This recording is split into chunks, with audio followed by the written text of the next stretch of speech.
Belakangan ini nama organisasi masyarakat, Ormas, Batalion 120 Makassar kembali menyita perhatian. Tidak sedikit kasus kriminal di ibu kota Sulsel itu dilakukan dari beberapa oknum anggota Ormas berlogo singa bersayap tersebut. Kabid Humas Polda Sulsel Kombes Pol Komang Suartana mengatakan, pihaknya bakal melakukan evaluasi terhadap Ormas yang bersangkutan. Hal tersebut dikatakan Komang, dilakukan untuk menekan angka kejahatan jalanan hingga tawuran yang kerap meresahkan. Komang menegaskan, tidak menutup kemungkinan Ormas Batalion 120 bisa dibubarkan jika kerap berbuat onar hingga mengganggu ketertiban masyarakat.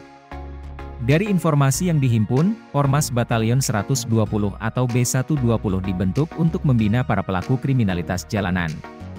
Seperti diketahui, anggota Ormas B120 berasal dari berbagai kalangan pemuda mulai dari anak jalanan, geng motor, hingga mantan narapidana.